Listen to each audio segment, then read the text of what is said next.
Hi, my name is Bruce with the Weeders Digest, and our job is to help you understand how to manage the weeds, the muck, and the algae, and some of those other nuisance things around your shoreline. That's what we do, that's what we want to help you with. So, let's walk through a couple different things. Whether it's weeds, or muck, or algae, we're going to walk through some brief examples. We can just give a very brief solution in just 2 to 3 minutes here. But if you're going to deal with weeds, you've got solutions of raking them, cutting them, suppressing them, or using a herbicide. Now, we're anti-herbicide because we think we can do it much more environmentally friendly without the use of herbicide. So let's talk about some solutions. One would be that you just rake them. And this is a very manual way to do it, but this is a 36-inch wide rake. Comes with a float. It's nothing special. It's just a noodle. That way you can skim things out from the surface. And it has a 11-foot handle, which you can actually buy extensions up to 22 feet. So that is one way to go out there and just literally rake the bottom. And when you rake the bottom, you will impact the vegetation and the nutrients that are causing that vegetation to grow. But one of the things that's important is to understand what kind of a vegetation we're dealing with. Because when you get into, let's say, lily pads, for example, nice, looks pretty sometimes, but they can have roots as big as that. I'd say on average they're about that size, but they can get that big. So then that's where we've got some other implements called our lily pad ripper. But it can be done. The other option is you can get a little more raking done deeper down in with what we call our big tooth rake. It has a much longer tooth. It has a chamber that you can fill full of pea gravel so that it weighs heavier and sinks down to the bottom. So those are a couple of different options for managing the weeds from a raking standpoint, and you can also manage the muck on the bottom. A lot of times people have a bigger issue with the muck on their bottom than they do with the weeds. Now, the most common in the product that we have literally shipped all around the world is called the weed shear. Weed shears are basically, these are underneath these blade covers. It's a 4-foot wide razor blade, and that's no exaggeration. These are literally stainless steel razor blades.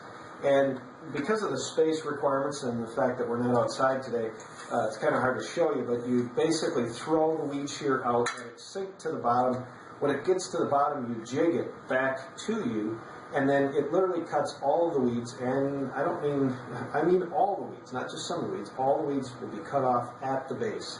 And so that is probably your best bet for just managing the weeds. Obviously, you're not impacting the root at all, but you're doing a great job of getting rid of the weeds. And what you want to make sure you do is make sure you don't have any fragmentation. So the weed shear, along with the long reach rake, using the long reach rake with that long extension on it and the float on top, you can skim it off, make sure it's not floating around, because a number of different plants, such as milfoil, which you probably are very familiar with the term, can fragment, float away, show up at your neighbors, create another field over there of new vegetation. So you want to avoid that. I should also say that the weed shear comes with a 9-foot long handle, which also allows you to reach underneath the dock and clean those things up. But you want to stay on top of that.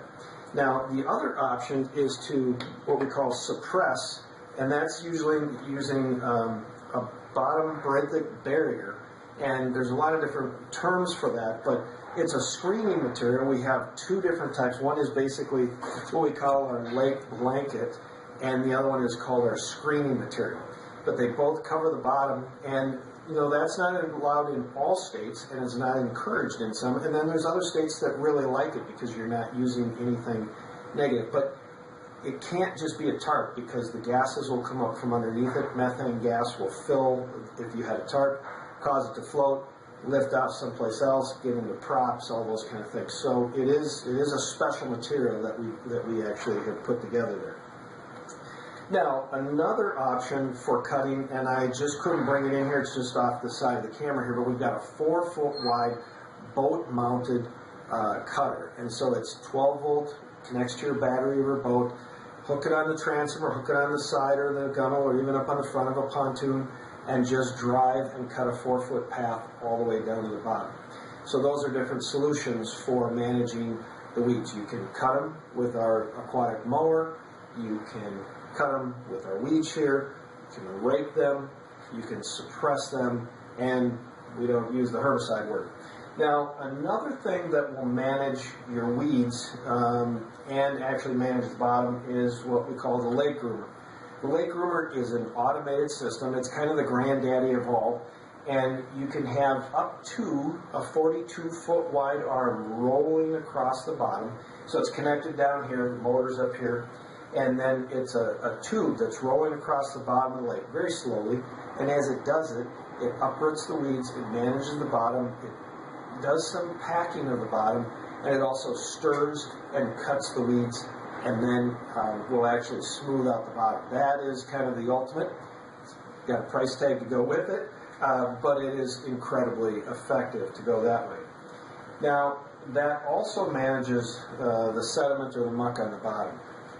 Another option that we've got, and it's kind of hard to show it here because it's a multi-piece unit, but that's called our Aqua Thruster. The Aqua Thruster is basically a water mover, a water circulator, keeping the water moving around a dock. At my house, I've got a lot of vegetation that floats in. This manages that or keeps the algae from becoming stagnant or causing it actually to grow on the surface, which is a filamentous type of an algae.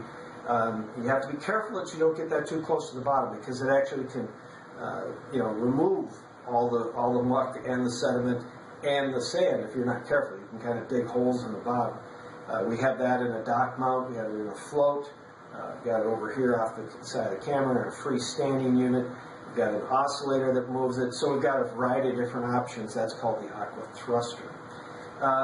We've also got other options such as our muck pellets that are actually a organic type of environmental friendly, I should say, bacteria and enzyme.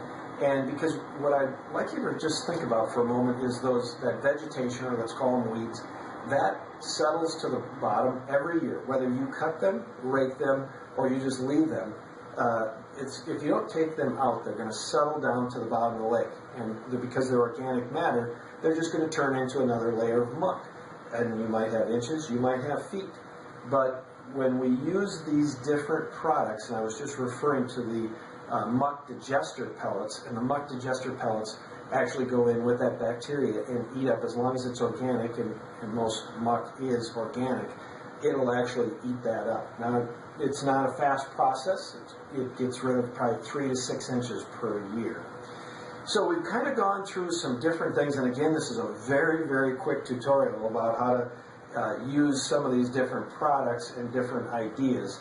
Now, if you're looking at property, for example, this is the best way, in my opinion, coming from the lake weed guy. This is my opinion of how to dramatically either improve a property that you might have purchased, and because a lot of people buy a property and they didn't ever think of their due diligence of what's on the bottom of the lake until afterwards. Until, if you had to go to my case where I actually went out, a kid swam and said, "We're not going to swim here ever again, Dad. This is a bad idea."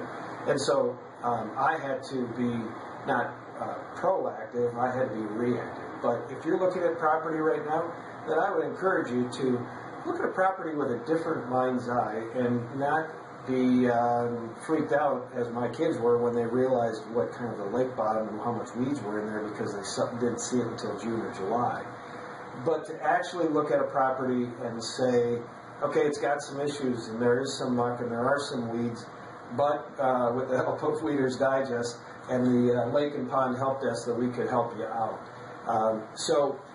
Again, in a very, very brief tutorial, thank you very much. I appreciate you taking a couple minutes to listen to this video. And if you'd like to get more information, all you got to do is give us a call or visit us at our website, which is the Lake and Pond Help Desk. Once again, it's Bruce with Weeders Digest. Thank you for taking the time.